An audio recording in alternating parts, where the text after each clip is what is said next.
এজন যোৱা সেইজন যোৱা তিলৈ হস্পিটেল লৈ যাব, তাত গাড়ী আহি যাব, মেডিকেল ভেন মই কৈ দিছোঁ। এফালে ভালো লাগিল, এফালে বেয়াও লাগিল।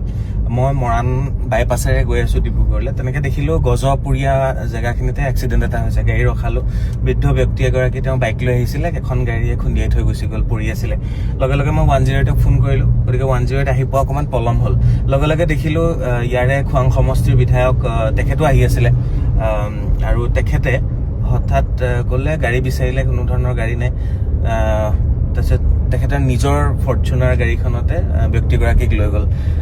ইয়াত দুটা কথা, জনপ্ৰতিনিধিয়ে নিজৰ দায়িত্ব পালন কৰিছে, এইবিলাক ভাল লাগে ক'ৰবাত, যে ৰাইজৰ সেৱাৰ বাবে এনি টাইম য'তেই নহওক যেনেকৈ নহওক। এফালে বেয়া লাগিল, এফালে ভাল লাগিল, দুটা পৰিৱেশ। গতিকে বাকী চব ভাল হওক, তেখেতৰ নিশ্চয় সুস্থ হ'ব, ভাল হ'ব, বেছি দুখ পোৱা নাই, অকণমান মূৰটোত দুখ পাইছে, গতিকে হস্পিটেল গৈ পাবগৈ, ভাল হ'ব, ভাল লাগিল।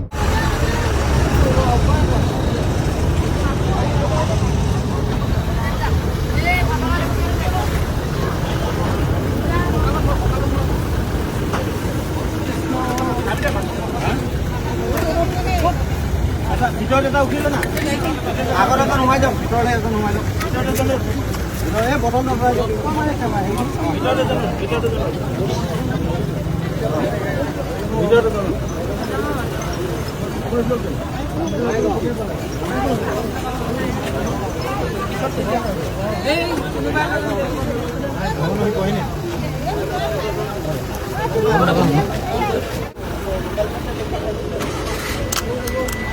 হ'ব দে, মই অকণ পিছত ফোন কৰিছোঁ, এই কিবা এক্সিডেণ্ট হ'ল।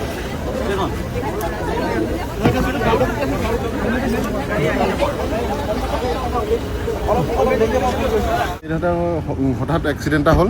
এক্সিডেণ্টটো হোৱাৰ খুব 4-5 মিনিটৰ পিছত আমাৰ খোৱাং সমষ্টি MLA ছাৰ আহি পালেহি, আৰু 108লৈ খবৰ কৰিলোঁ। 108ৰ গাড়ী ব্যৱস্থা নোহোৱাৰ কাৰণে শেষত আমাৰ চক্ৰধৰ গগৈ ছাৰে তেওঁ নিজৰ গাড়ী দি পিনে এক্সিডেণ্ট হোৱা ব্যক্তিজনক হস্পিটেললৈ পঠিয়ায়।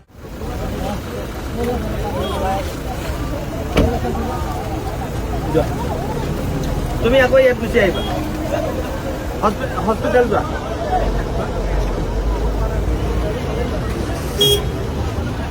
দেৰি কৰিছে।